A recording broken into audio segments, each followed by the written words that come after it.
Hoje a gente vai mergulhar nas ideias de um pensador que mudou completamente o jeito de entender a cultura, Homi K. Bhabha. Com o livro dele, O Local da Cultura, ele basicamente desenhou uma planta nova para a gente pensar o que é identidade num mundo cada vez mais conectado.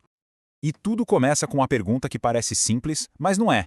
Afinal de contas, onde a cultura acontece de verdade? A resposta do Bhabha é surpreendente. Esquece essa ideia de um lugar fixo, de uma tradição pura ou de uma identidade que não muda.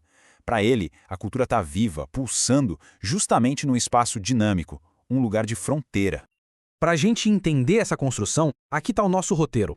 Vamos pensar no Bhabha como um arquiteto. Primeiro, qual era o projeto dele? Depois, que ferramentas ele usou? Aí a gente vai ver os muros que ele precisou derrubar para finalmente erguer a sua nova teoria. E por último, vamos sacar por que, de certa forma, a gente vive dentro desse edifício hoje em dia. Ok, vamos mergulhar nisso. O grande projeto do Bhabha era basicamente repensar tudo. O que é identidade, o que é uma nação, como o poder funciona, tudo isso num mundo que ainda estava lidando com as feridas do colonialismo. Ele queria, de fato, criar um novo mapa para a gente navegar por essa bagunça cultural toda. E aqui está a fundação de tudo. Para Bhabha, cultura não é uma coisa que a gente herda e guarda numa caixinha. Não! É um processo, algo que está sempre acontecendo. E ela surge justamente nesses entre-lugares, sabe? Nas fronteiras onde histórias e povos diferentes se encontram, se estranham, negociam e, claro, muitas vezes entram em conflito. Nenhum grande arquiteto trabalha do zero. O Bhabha foi muito esperto ao selecionar suas ferramentas, pegando ideias de outros pensadores gigantes para construir algo totalmente novo. Vamos dar uma olhada no que tinha nessa caixa de ferramentas intelectual dele. Mas a genialidade do Bhabha não foi só citar essa galera, foi como ele combinou tudo isso. Por exemplo, ele pega a análise psicológica do Frantz Fanon sobre a mente colonizada e junta com a ideia do Edward Said de que conhecimento é uma forma de poder. O resultado? Uma sacada incrível. A identidade do colonizado não é só de sofrimento. Ela também é um espaço de criatividade, um lugar de resistência sutil. Ele colocou esses pensadores para conversar e dessa conversa nasceu a teoria dele. Isso nos leva a uma das ferramentas preferidas dele, a arte. Para o Bhabha, um romance não era só um exemplo para ilustrar a teoria. Era o próprio laboratório onde a cultura estava sendo feita na prática, onde essas identidades misturadas, híbridas, ganhavam forma e voz. Mas antes de construir, um bom arquiteto precisa limpar o terreno. E o Bhabha fez uma bela de uma demolição. Ele dedicou uma energia danada para derrubar umas estruturas teóricas que ele achava velhas, ultrapassadas, que simplesmente não davam mais conta de explicar o mundo. Olha só o tamanho da demolição. Ele rejeitou a ideia de uma cultura pura, o tal do essencialismo, e no lugar colocou o hibridismo. Ele derrubou a noção de que a história é uma linha reta, mostrando que a gente vive num tempo todo fragmentado. Ele se recusou a aceitar essas caixinhas de colonizador de um lado e colonizado do outro e criou a ideia do terceiro espaço, que é onde a negociação acontece. E por fim, ele desafiou aquele nacionalismo de uma cultura só, mostrando que toda a nação, na verdade, é cheia de diferenças por dentro. Certo, com o terreno limpo, Bhabha finalmente pôde começar a erguer a sua própria estrutura. Ele criou um vocabulário novo, um conjunto de conceitos que se tornaram os pilares para a gente entender a cultura de um jeito completamente diferente.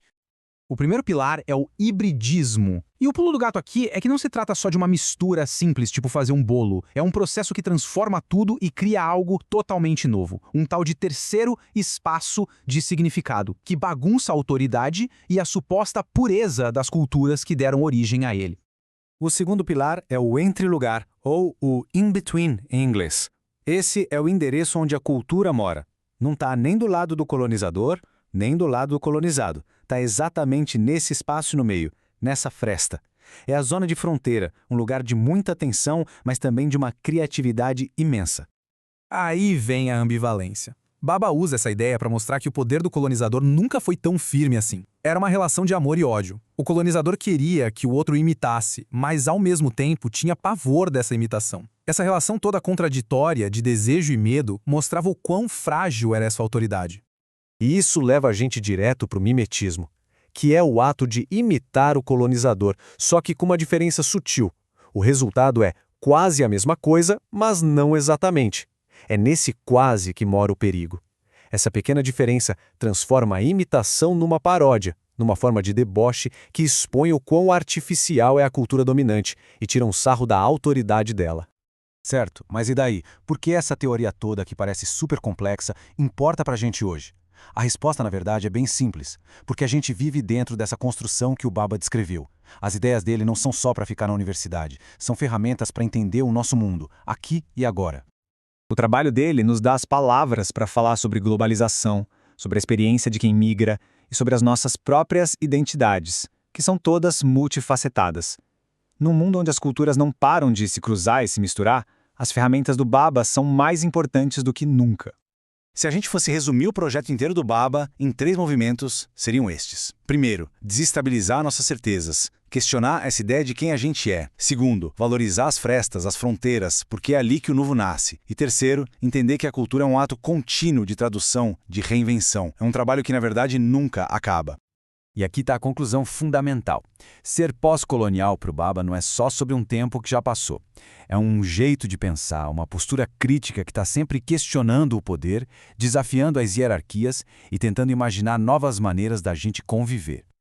E isso tudo deixa uma pergunta para a gente pensar. Nas nossas vidas, nas nossas cidades, na internet, onde é que estão os entrelugares em que as nossas identidades estão sendo negociadas e reinventadas hoje? O Baba nos deu a planta. A construção, bom, essa continua sendo nossa.